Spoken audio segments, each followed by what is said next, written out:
మాజీ ముఖ్యమంత్రి గారు కేసీఆర్ గారు సభకు రావాల్సిందిగా మేము మీడియా ద్వారా తెలియజేస్తున్నాం. మా ప్రభుత్వానికి సూచన సలహాలు ఇవ్వండి.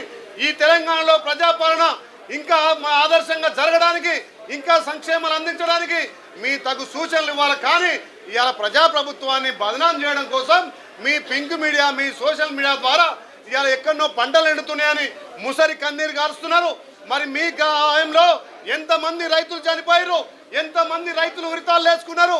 కనీసం రైతుకు రుణమాఫీ అని మీరు ఇవాళ రైతుల గురించి మాట్లాడుతున్నారు. రైతు ప్రభుత్వం అంటే కాంగ్రెస్ పార్టీ, రైతు సంక్షేమం అంటే కాంగ్రెస్ పార్టీ.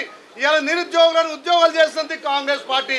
ఇవాళ సంక్షేమం ఒకవైపు, అభివృద్ధి ఒకవైపు చేస్తుంటే జీర్ణించుకోలేక కాంగ్రెస్ పార్టీ మీద దుష్ప్రచారం చేస్తున్నారు. తెలంగాణ ప్రజలు గమనిస్తున్నారు. తెలంగాణలో రేపు జరిగే స్థానిక సంస్థల్లో తప్పకుండా మీ బుద్ధి చెప్తారు. స్థానిక సంస్థల్లో మీకు బుద్ధి చెప్పడమే కాకుండా మొన్న జరిగినటువంటి ఎమ్మెల్సీ ఎలక్షన్లో బీజేపీకి మద్దతుగా కనీసం మీ బీఆర్ఎస్ నాయకుడు నిలబెట్టుకోలే. అంటే మీ చీకటి ఒప్పందాలు బీజేపీ బీఆర్ఎస్ ఒకటే అని చెప్పి మొన్న మీ ఎమ్మెల్సీ ఎలక్షన్లో తేలిపోయింది. అంటే తెలంగాణలో మీకెక్కడ ముఖం చెల్లక కనీసం ఎమ్మెల్సీలు కూడా నిలబెట్టలేని పరిస్థితిలో ఇవాళ బీఆర్ఎస్ పార్టీ ఉందంటే మీరు తెలంగాణలో మీ పాత్ర ఏంటో మీరు అర్థం చేసుకొని రేపు జరిగే అసెంబ్లీ సమావేశాలకు మీరు హాజరై ప్రభుత్వానికి సూచనలు సలహాలు ఇచ్చి ఈ ప్రజాపాలనకు సహకరించాల్సిందిగా మీడియా మిత్రుల ద్వారా తెలియజేస్తారు. అంటే